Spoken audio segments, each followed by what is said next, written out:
All right, shalom.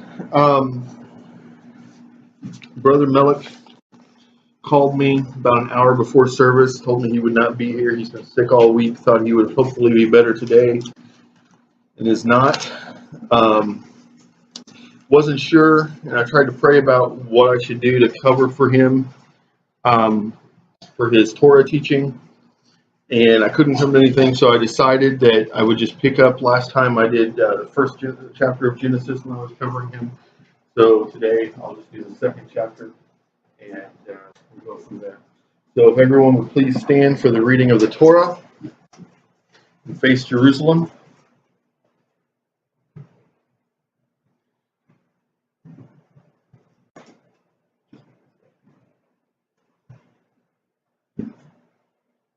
Yard, would you please read the second chapter of Genesis?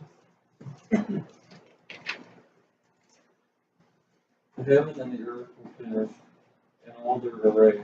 On the seventh day Elohim finished the work that he had been doing, and he ceased on the seventh day from all the work that he had done. And Elohim blessed the seventh day and declared it holy, because on it Elohim ceased from all the work of creation that he had done. Such is the story of heaven and earth when they were created.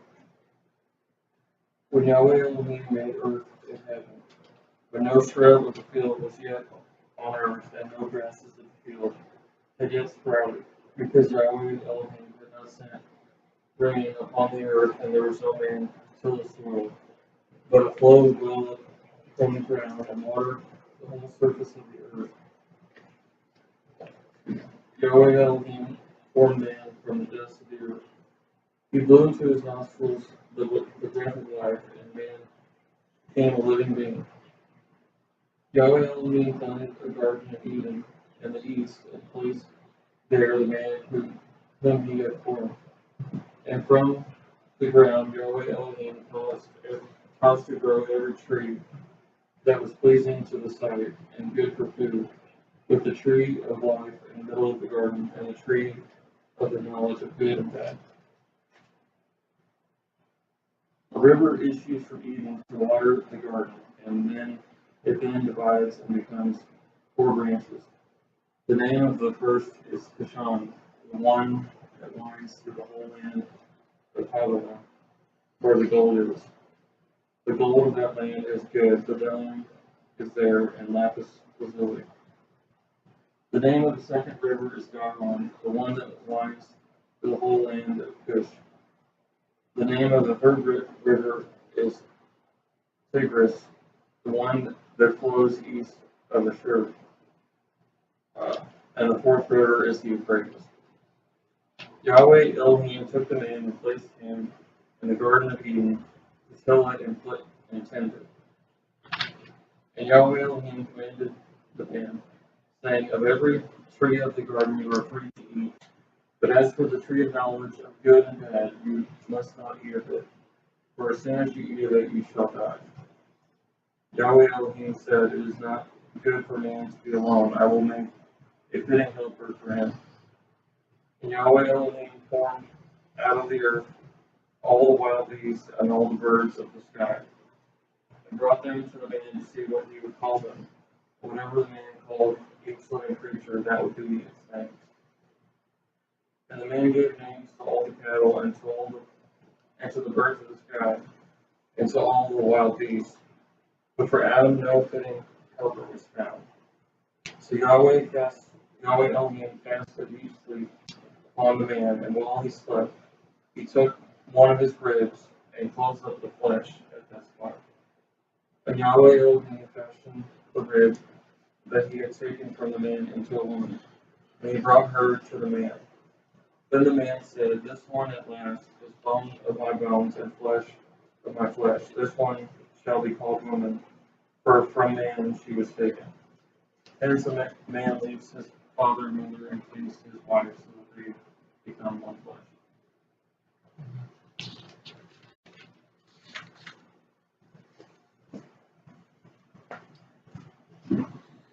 You may be seated. All right, I want to start off by saying last time I was teaching in Genesis, We talked about creation. We talked about the length of days. We talked about, some of the false doctrines that get stuck in there. We didn't even go into all the false doctrines that get stuck in there, but we talked about several of them. And today I'm going to start off by talking about this retelling here. We read in Genesis 1 about the creation of man, and we read in Genesis 2 about the creation of man. And this leads to a misunderstanding among people who are not well educated in Hebrew narrative. And I'm not saying that I'm an expert in Hebrew narrative, okay? I'm still very much a student of the Hebrew language. I have no problem saying, I'm not trying to be vain, but I have no problem saying and feeling I can back it up that I know probably 10 times more Hebrew than anybody in this room, but it doesn't make me an expert. Okay, I teach classes sometimes on basic Hebrew, but if you want to know, if you want to really dig deep, I would have to refer you to some of the people that I study with, if that makes any sense.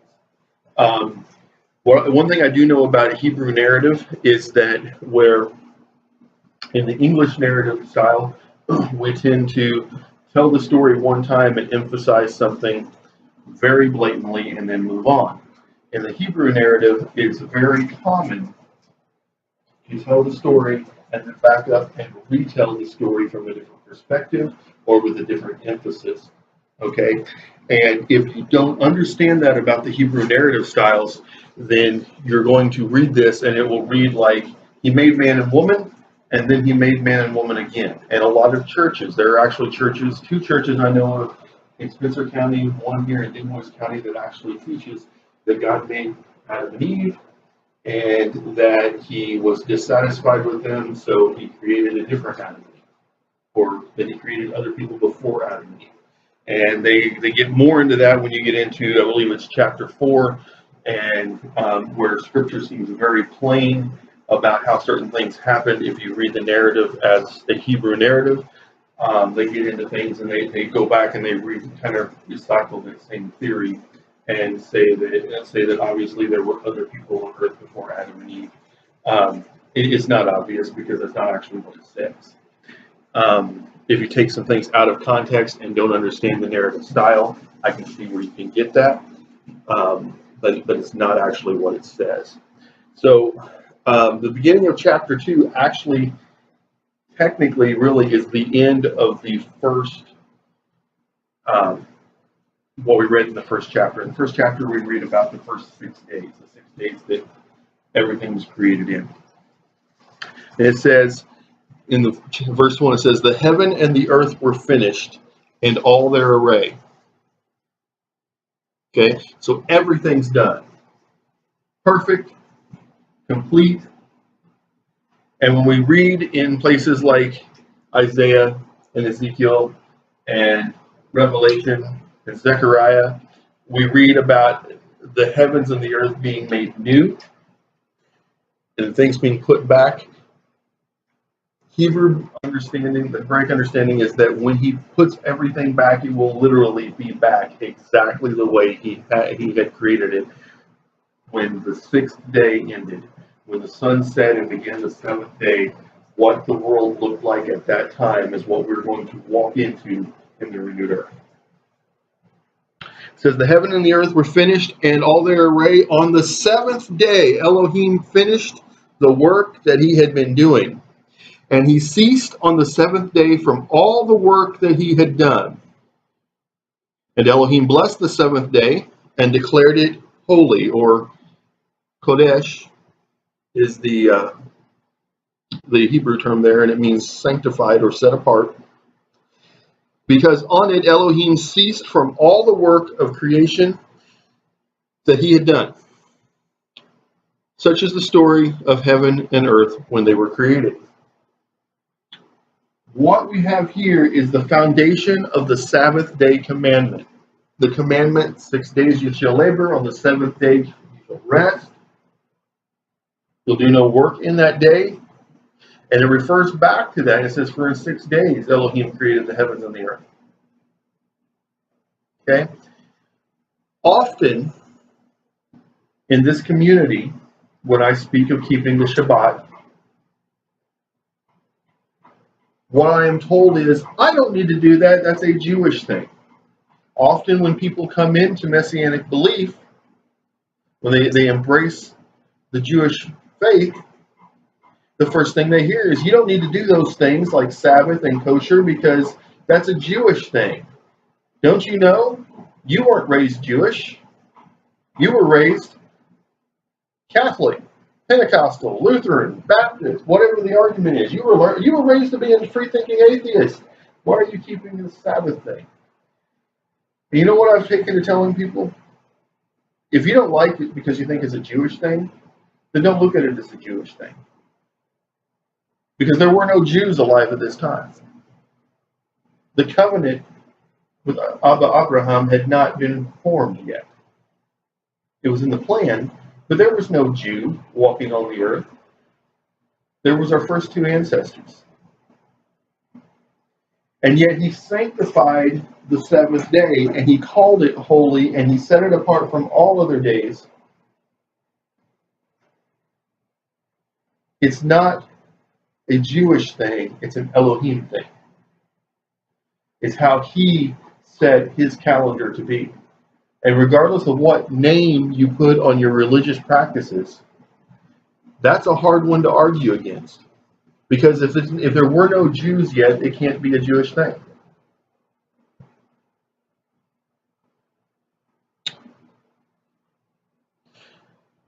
When Yehovah Elohim made earth and heaven, when no shrub of the field was yet on earth, and no grasses of the field had yet sprouted, because Yehovah Elohim had not sent rain upon the earth, and there was no man to till the soil, but a flow would well up from the ground and water the whole surface of the earth.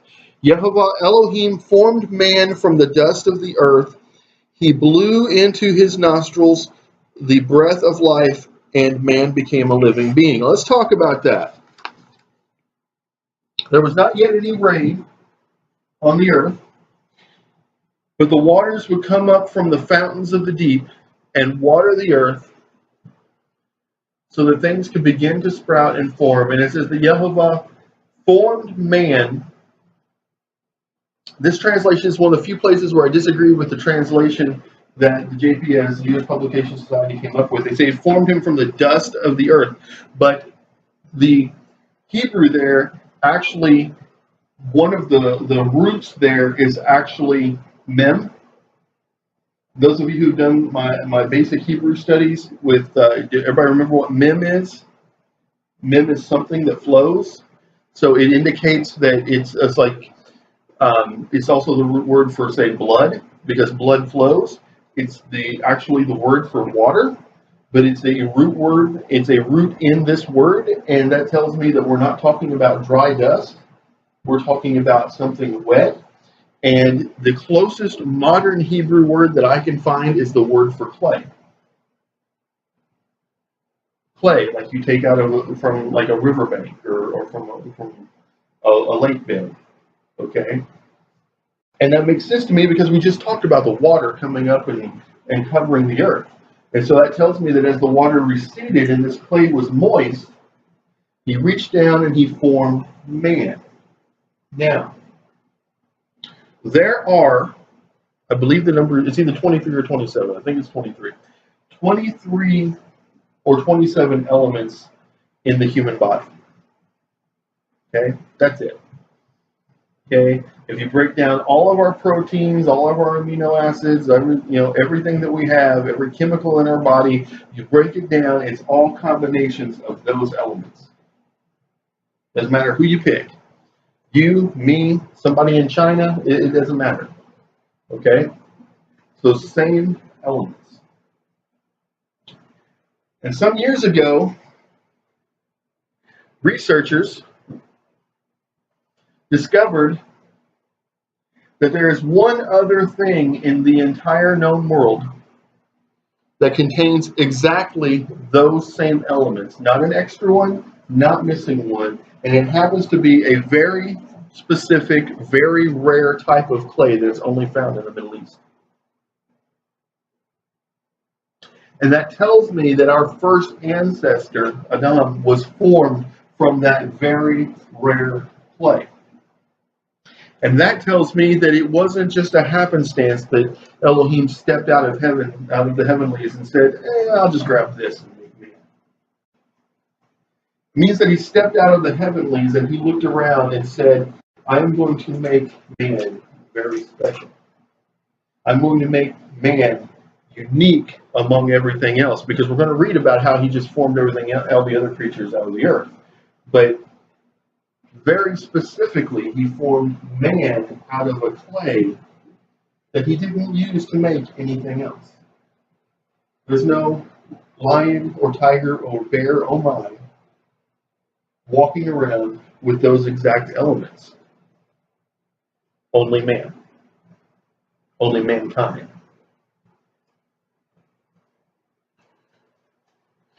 So when people try to tell me that all of this is an accident, oh, and don't you know, human beings were just really intelligent animals. We're just part of an accident that happened billions of years ago at a big bang, and we crawled out of the oceans and evolved.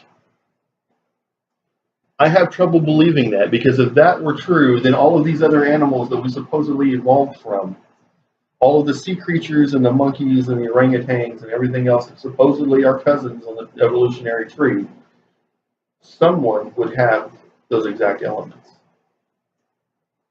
And none of them do.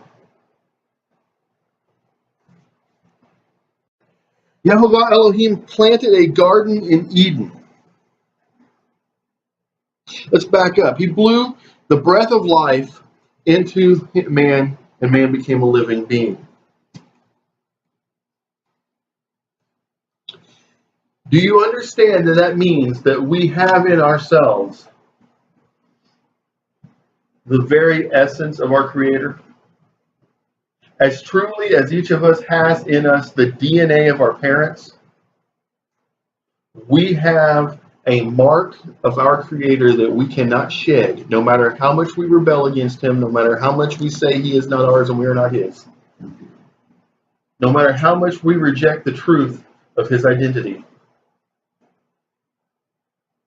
If you were able to do a spiritual DNA test, we would be His sons and daughters. Is that an awesome thought? Is that a thought that just kind of shakes you to the core? The first time I realized that, I looked up in the sky at the stars, and I just wondered, how can anybody ever doubt who He is? Yehovah Elohim planted a garden in Eden in the east, and placed there the man whom he had formed. And from the ground Yehovah Elohim caused to grow every tree that was pleasing to the sight and good for food, with the tree of life in the middle of the garden, and the tree of knowledge of good and bad.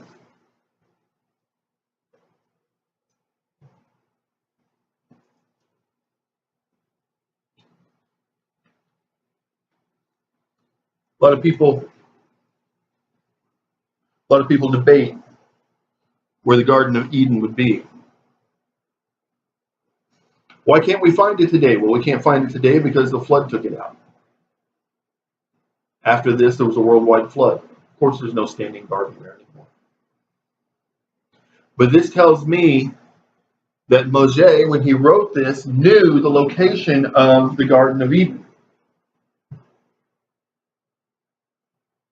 And he says that it's to the east of where they were wandering when he wrote this down. And we know the peninsula on which they wandered for 40 years. And that gives us a rough idea of the location.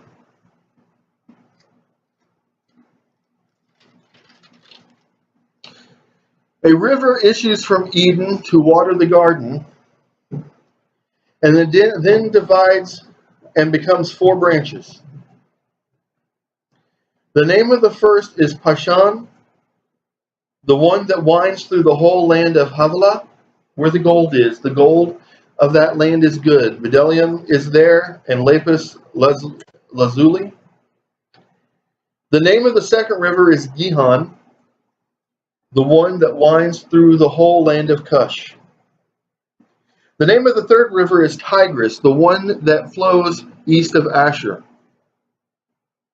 And the fourth river is the Euphrates. You know the interesting thing about that? We know where all of those rivers are today.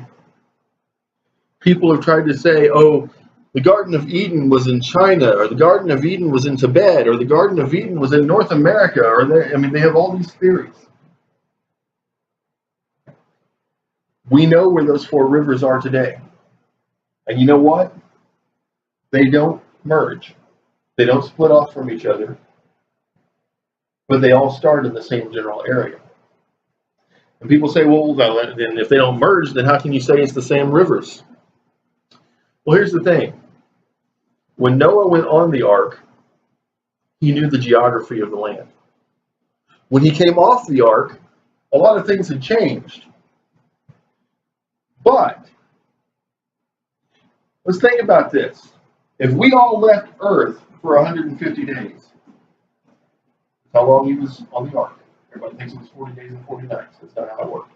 It rained for 40 days and 40 nights. He was on the ark for 158 days, or 150 days. And then 8 of them came off the ark. And it says that it came to rest at Mount Ararat. And we know where that is. But if all of us left the earth for 150 days, and all life on earth was wiped out, and we came back and trees were down, and courses of streams had changed, and lakes were deeper, could we still point out landmarks and say, I know that place. That's the place that we call such and such. This is where Holland used to stand. I know because I know the geography. Lake Holland's a lot deeper than it used to be. Would we walk out here and say, this used to be I-66, or I-64 out here. You can't travel it anymore, but we can see pieces of it still. It's been all tore up, but we can see pieces of it along the line. So we know that is I-64. Could we name the Ohio and the Mississippi and say those are those rivers? Yeah, we could. And when Noah came off the ark, I believe that's exactly what he did. And I believe that when he and his sons were referring to landmarks, they used what they had used before they went on the ark. It only makes sense. We're human beings. We name everything.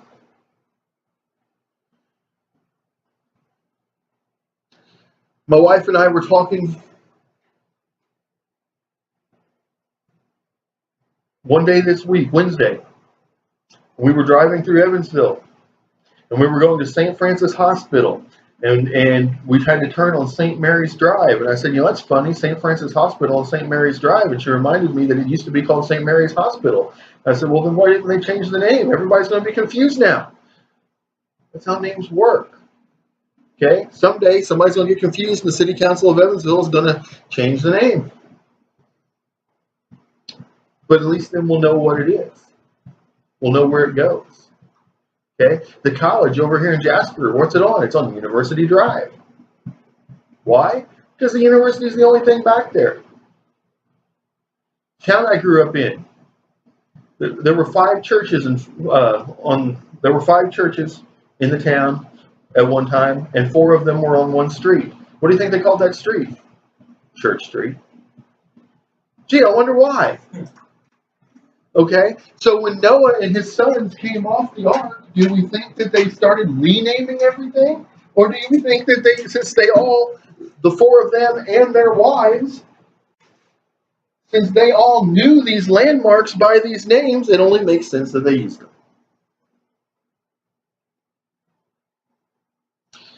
Yahweh Elohim took the man and placed him in the Garden of Eden to till it and tend it.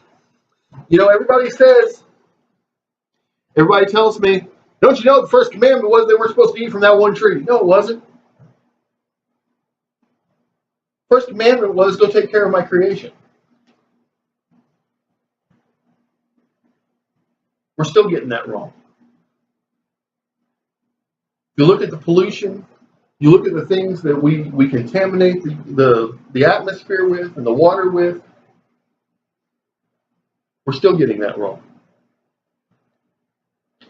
And Yehovah Elohim commanded the man, saying, of every tree of the garden you are free to eat, but as for the tree of knowledge of good and bad, you must not eat of it, for as soon as you eat of it, you shall die.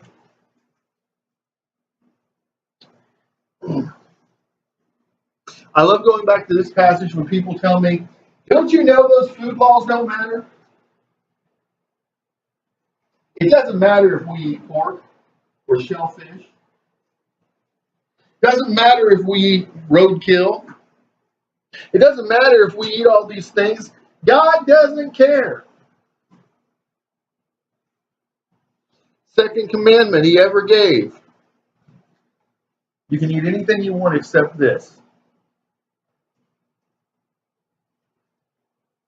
We all know what happened when they ate of it.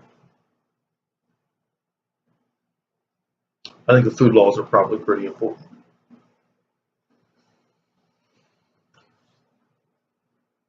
Yehovah Elohim said, it is not good for man to be alone. I will make a fitting helper for him. And Yehovah Elohim formed out of the earth all the wild beasts and all the birds of the sky and brought them to the man to see what he would call them. And whatever the man called each living creature, that would be its name. And the man gave names to all the cattle, and to the birds of the sky, and to all the wild beasts. But for Adam, no fitting helper was found. Now, a lot of people want to argue, well, Eve had to have been made on the 8th day.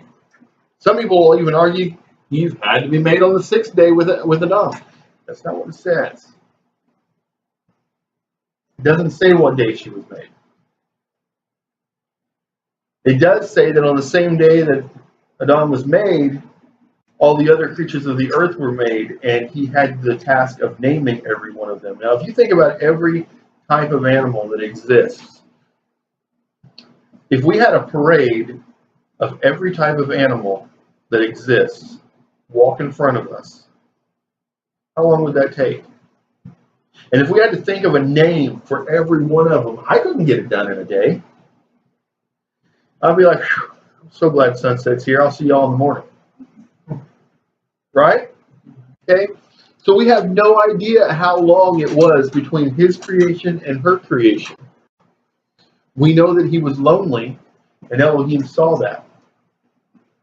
And he said, that's not good. All the other things he created in the universe, he said, that was good. But man's loneliness was not good. So Yehovah Elohim cast a deep sleep upon the man. And while he slept, he took one of his ribs and closed up the flesh on that spot. That verse hurts me when I read it. I've had cracked ribs. I've never had one taken out. Hope I never do. And Yehovah Elohim fashioned the rib that he had taken from the man into a woman, and he brought her to the man. And I just want to say, there is a doctrine in some of the Baptist churches, there's actually at least one Baptist church in Pike County that teaches this, that they say that men are born with one less rib than women. And that is a lie. Okay, they take it from this verse and they say that men have one less rib than women. There is no truth to that. Men and women have the same number of ribs. Adam lived the rest of his life missing a rib. Interestingly, Jewish Talmudic literature, and then I don't usually push the Talmud because there's a lot of stuff in there that is just people's opinion, and there's nothing to back it up. But there's one thing, well, there's a bunch of things in there I do love because they're very insightful in trying to understand the Torah.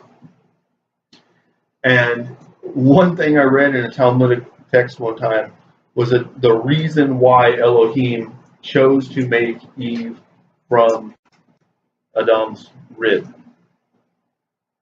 And it says he could have made her from his hair, and she would have lorded over him. He could have made her from the bones of his feet, and he would have tread upon her. But he made her from his rib so that she could stand by his side. And I think that's a beautiful picture.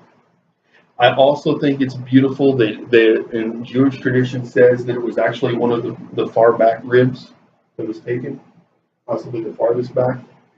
And the reason for that, they say that, is when you look at the Hebrew word for helpmate, or in here it just says helper, like the Old English, like King James text will say helpmate.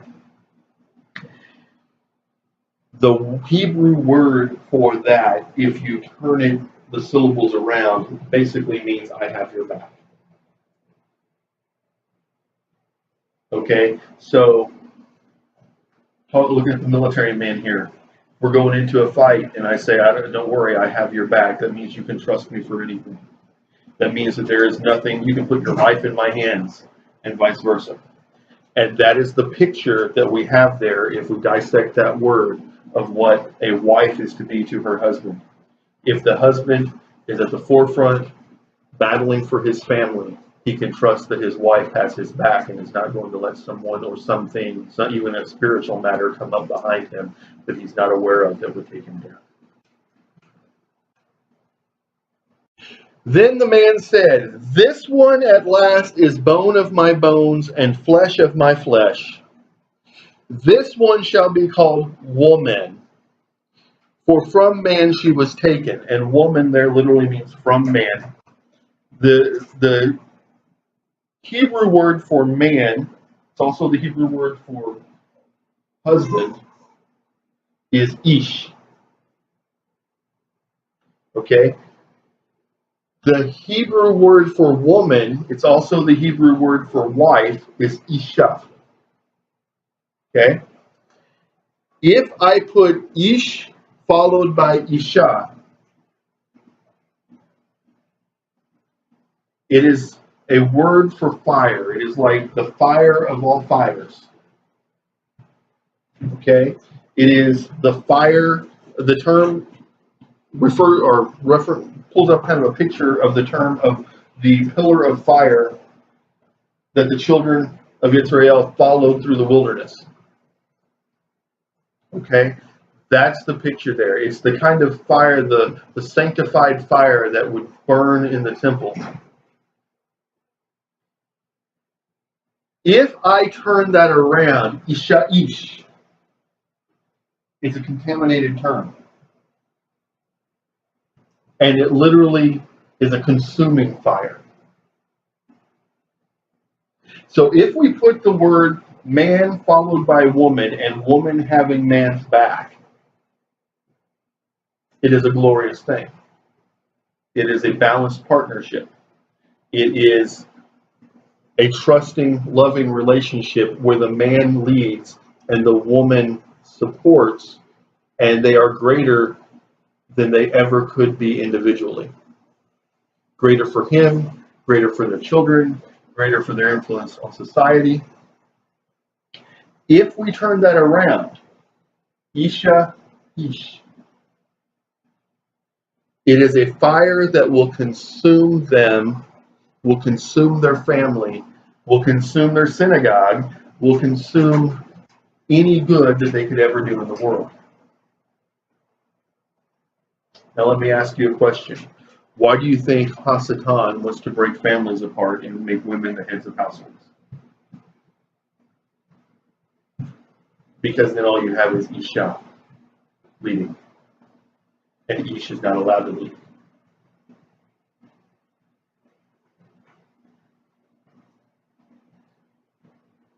Now a lot of people hear that, especially a lot of women hear that, and they say, well, that's sexist. Well, just remember this. There's a commandment for a woman to be submissive to her husband in a godly manner, answerable to him in all things. And immediately following that is a commandment that a husband should love his wife greater than his own flesh, and even as Elohim has loved his people, up to the point of being willing to die for her if necessary. And, sometimes I do premarital counseling. It's been quite a few years, but I used to do a lot of premarital counseling when I was in the mainline churches. And I would get to that point in the commandments, and I would ask the would-be wife, can you submit to him in all things? And almost always, yes. Okay, what if he tells you no on this? Well, he wouldn't do that, but what if he does?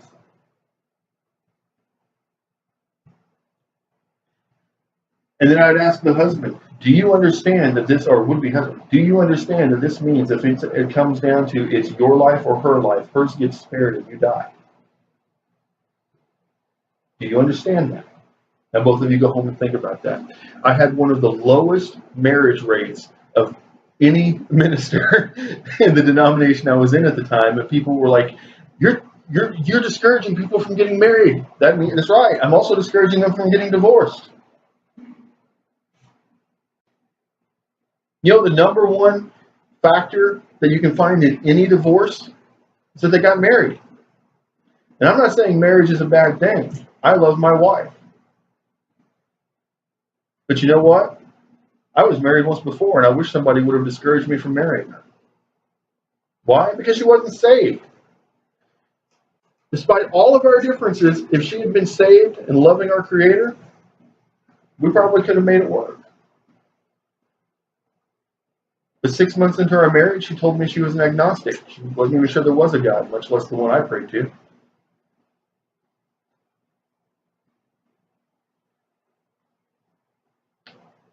If two people who would be married can't understand Isha, then they don't need to be married.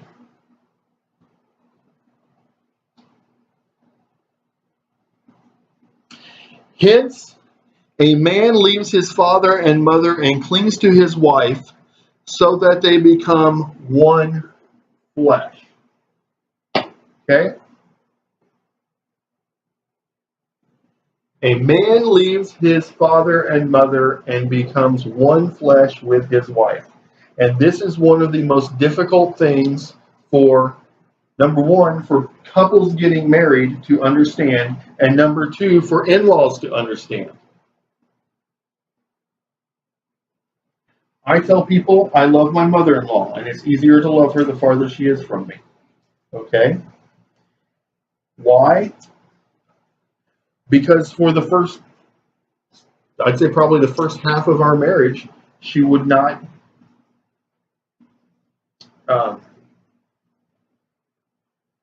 stay out of our business. Okay? She meddled in everything that we did.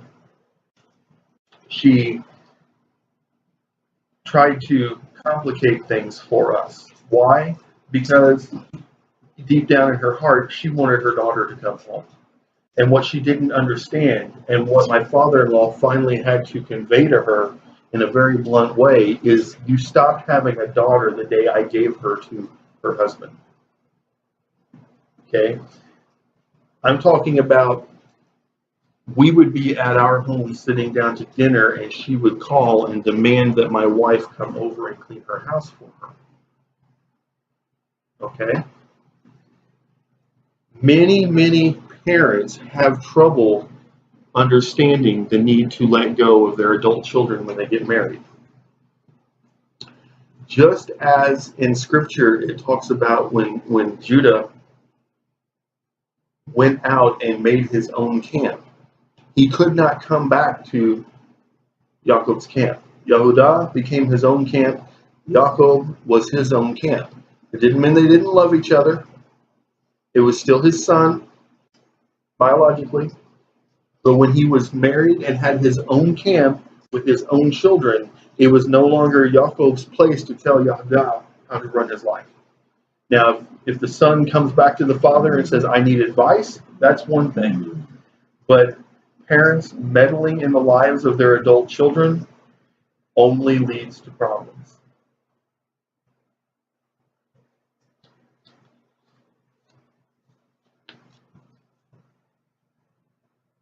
Do we have a midrash on this? I think, I was going to say I skipped the verse when I was through verse 2.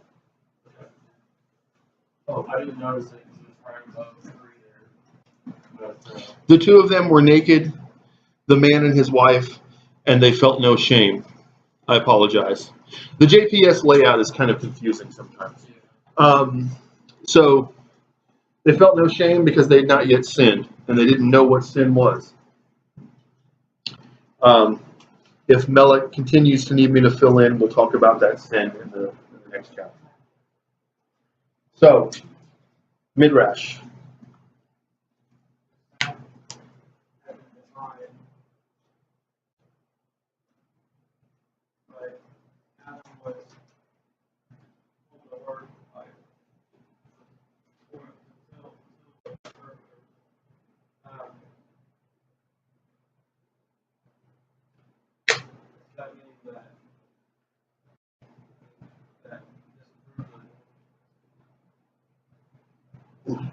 Well, and I've shown that to some of them. You're exactly right.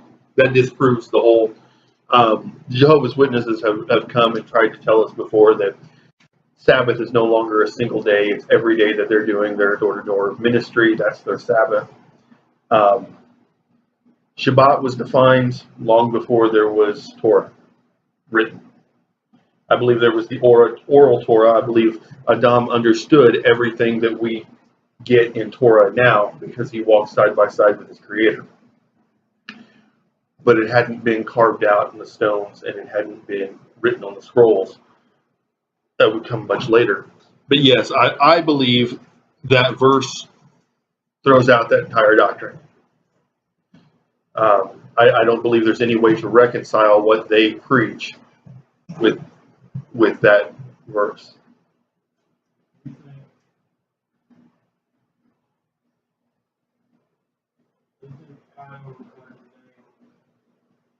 Every single animal we have now, where he when he's the forerunner we have now.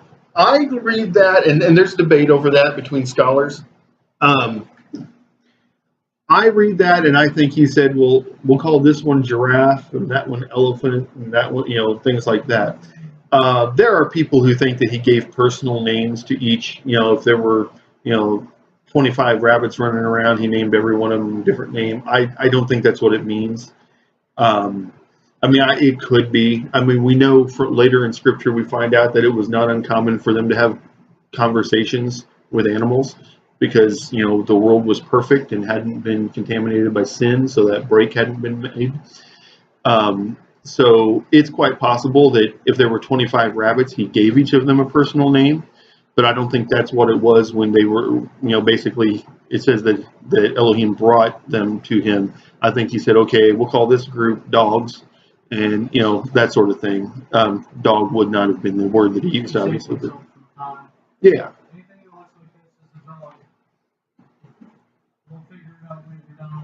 Exactly. And I think a perfect example of that is he didn't say, oh, I'll call her Eve. He said, I'll call this woman. Okay, so I think that kind of gives us a classification is what he was doing, and I think that's the same thing he did. This is a zebra, or the zebra may have been like, oh, this is the equine family. Horses, mules, zebras. There wouldn't have been mules at the time. That was a creation later, but.